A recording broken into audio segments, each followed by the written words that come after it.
It's Perp back with another video, and I just got done checking out the Guardians of the Galaxy holiday special, and man, this is something I've been personally looking forward to. I know a lot of people are kind of mixed with Marvel and stuff like that, but they've been really killing it with these little mini specials, these little mini movies. And if you would have told me that you were going to get a story or a special that is centered around Drax and Mantis, I would have just looked at you crazy. But I think that James Gunn did a phenomenal job with this holiday special. So it starts off animated where you have Yondu talking to Peter, and I'm forgetting old boy's name and whatnot off the top of my head, and he's explaining how Yondu ruined Christmas for Quill. And we get introduced to a new character as well. We see all the other Guardians. We see Cosmo. He's just like a talking dog. He has like a voice modulator,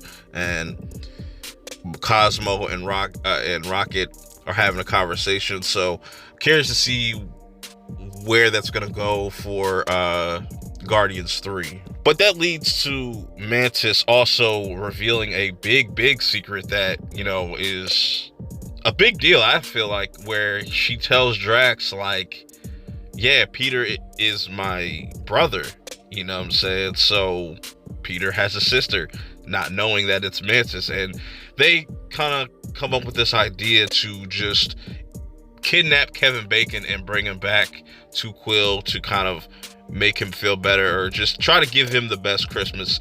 So immediately once they get to Earth, it's just such a surreal experience for them. Like they get to meet everybody out there where most of the common folk hang out, where the Hollywood stars are and whatnot, and also having fun at the bar, drinking and stuff, and just seeing Mantis and Drax just having their interactions with one another are really dope. And I feel like these two just really work on screen, just because they have two goofy personalities, where Mantis obviously, wants to do right by Quill, but they literally lack the knowledge of, you can't just go to Earth and just kidnap somebody. And I love how they just go about this whole entire plan. So when they do get to Kevin Bacon's house, they just run up into his house, chase him around. Mantis really creeps Kevin Bacon the fuck out in this by like hopping from wall to wall, chasing him. Almost you have Drax getting shot by the police and him just laughing it off. You definitely get to see Mantis use a lot of her powers, how she's able to use mind manipulation and put people to sleep and all this, and she's able to kind of put Kevin Bacon in this trance, which leads them to be kind of disappointed about Kevin Bacon not finding out that he's an actor. He's like, you saved the whole world by dancing, you know what I'm saying? And that's like a callback to the first movie, and I like that they referenced that. But once they get back to the rest of the Ravengers, they finally set up this big surprise, this big reveal for Peter, and it quickly goes left once he finds out what his present is. He's like, yo, you just literally kidnapped Kevin Bacon. You cannot do that, bro. You need to take him back right now. And once Mantis takes off the trance or whatnot, Kevin Bacon obviously freaks the fuck out. And that was a really dope moment. But then we get into what this whole entire special is really all about, where you have a scene of, I'm drawing a blank on this dude's name. Like, they said his name several times, but the guy that kind of took over Yondu's spot and took his little device that controls that whole entire arrow. He mentions he's still kind of trying to get the hang of it, but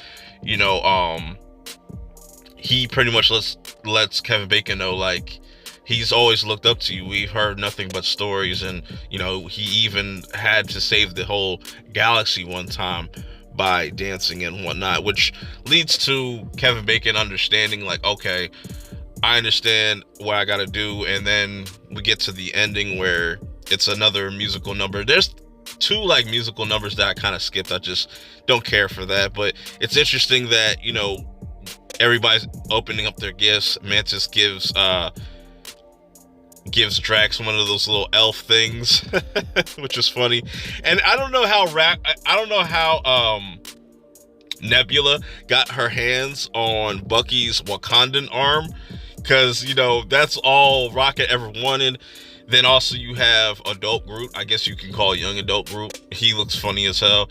He pretty much built all these little statues for everybody, so that was really dope and really well thought out. Then it ends with them saying goodbye to Kevin Bacon, and also we get the actual story, what happened with Yondu and how even Quill got his blasters from Yondu and whatnot, which was really dope. And Mantis revealing her big secret to Quill, that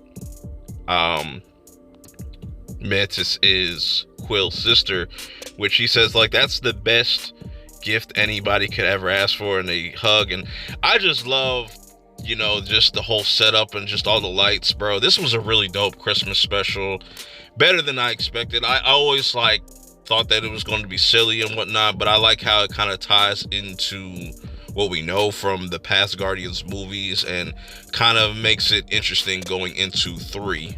Considering this might be the last happy moment with all the Guardians before we might see a lot of these characters die. I'm calling it. Mantis is going to die. Drax is going to die. Like, a lot of characters are going to die in Guardians 3, so it's dope that we got this. But let me know how you guys feel about this and how you guys feel about Guardians 3 coming up. Till next time, I'm out.